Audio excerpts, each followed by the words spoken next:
Dennis Kneale is here. I believe that's how you say his name. He'll correct me if I'm wrong. He's an author, a journalist. His book is Oregoners, and we're going to talk about something I find hilarious. Hi, Dennis. Where's Dennis? Oh, for crying out loud.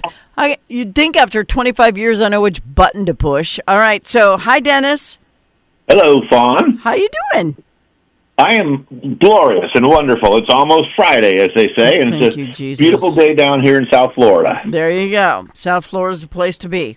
All right, my grandson will be down there next week, and I'm going to miss him. So take good care of my baby. Okay. I'm sure they will. Is it Neil or Kneale? I can't remember. Neil. I knew it, but I'm just stupid today. All right, so do you really think Oregon is going to elect a Republican governor ever? You know, on the for the first time since 1982, it would be, and on the betting market, it's given only a 14% chance of happening.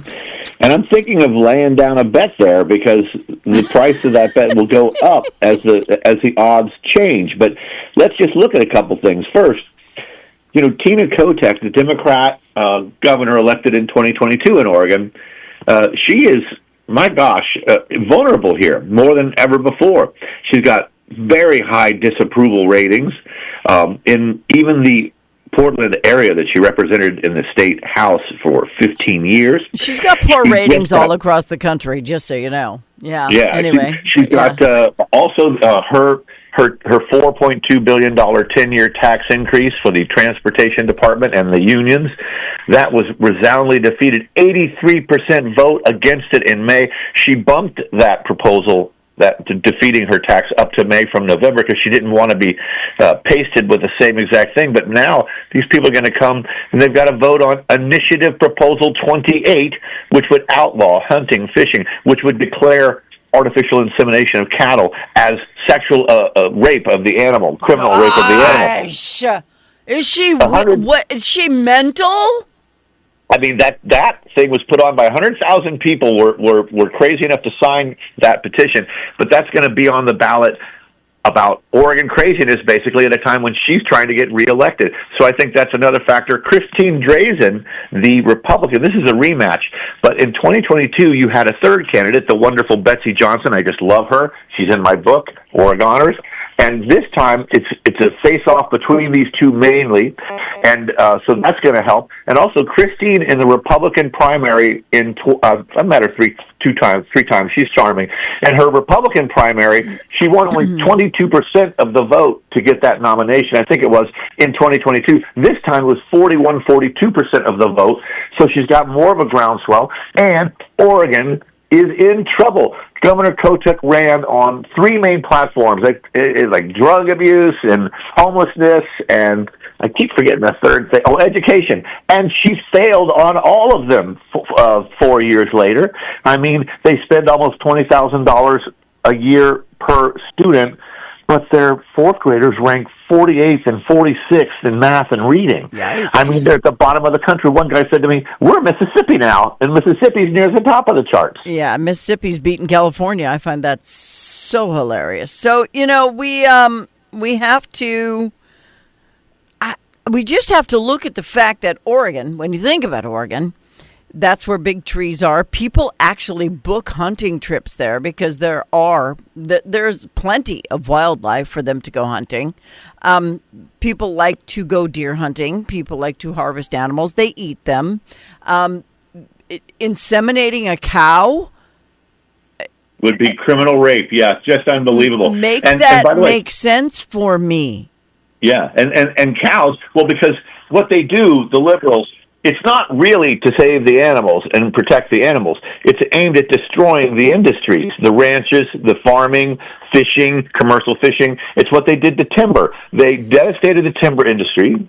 The U.S. was the world's biggest timber producer until the 90s when we did all of this endangered species and you're not allowed to log. And so we ended up importing timber from Brazil because they weren't allowed to cut it in the Pacific Northwest. And the liberals and the Green Tifa activists did that under the guise of saving the spotted owl. It's an endangered species. They didn't care about that freaking stupid bird. There were 14,000 of them in the 90s, early 90s when they started this. There's 2,500 now, and they've been overtaken by the barred owl. And there's a new breed called the sparred owl because the barred owl is raping the spotted owl. And if a species cannot protect itself, well, they never looked at, well, what's the downside if we let this owl go out of existence? Who cares? No one cared. But that was their beard. That was their fake cover for wanting to destroy the timber industry. And they came close to doing it. They did the same thing with the river flow and the piping plover and the pallid sturgeon. They do the same thing where they'll pick one little thing and they'll pick it to death and say, oh, we can't let it. Things have been going extinct since the world began. That's called evolution. Yes. 99.9% of all species ever to inhabit the planet have gone out of existence, and I think it's without something like our 40 help. species every every year 40 species go out of. But the arrogance of it is to think that we can control nature, that we can do something about it. You really can't. Look, the snail darter case, the Tellico Dam, multi-billion-dollar project, a Supreme Court ruling halting that project because, hey, this federal law says endangered species, and there's the snail darter. Years later, so mental. Oh, by the way, the government had to pass an exemption and get around that to be able to go forward with that multi-billion-dollar dam that flooded, like 10 or 20 miles of land with new water. And years later, it was found out that the snail darter wasn't endangered at all. They put some species, some copies in other waterways, but also they found it's not a unique species. It did not deserve endangered protection. So what a ridiculous travesty, just born out of stupid federal regulations passed by high-minded officials who want to look good. The Republican needs to run an ad with Kotex or whatever her name is as a dodo bird. For real, you got to do it because it's just crazy to me. This is insanity. Yes. And you know what? Cows don't get to say yes or no to a bull either when he decides she's in season and he wants to make a calf. So there's no such thing as raping a cow unless you're a human whose bestiality weirdness has taken over your brain. But it's so strange and so crazy. It's just crazy. I have actually personally inseminated an animal with my hand, with a big rubber glove, the whole thing. I have branded an animal. I have helped a foal be born. I have done all of those things. It is a very okay thing. I can hear myself echoing back through the phone. This has been a very difficult thing for me because it's hard for me to hear what's going on. But this is dumb. This is backwards. This is uneducated, which is probably why they're 48th. And it's also laughable. So I think the Republicans should win in a landslide. Yeah, they really should. Although I do think that with a state that is 100% mail-in ballots, the way Oregon is, and a state that has just agreed in a court settlement to remove the names of 800,000 expired voter listings in the state, I wonder really whether that election will be secure. Well, Minnesota did the same thing. I mean, they did the same thing. They don't care. California's having an issue with mail-in. They wouldn't do mail-in if they didn't know they could manipulate it. They wouldn't. Right. Absentee balloting is fine if you have a reason and you let them know and they send it to you. That's fine. But this all mail-in, I probably get, I don't know, I probably get 7 people a day who say, with mail-in, they just put it in your mailbox even if you don't live there anymore. So whoever lives there now gets like theirs and yours. So if they wanted to vote twice, nobody would know the difference because it has a different name on it.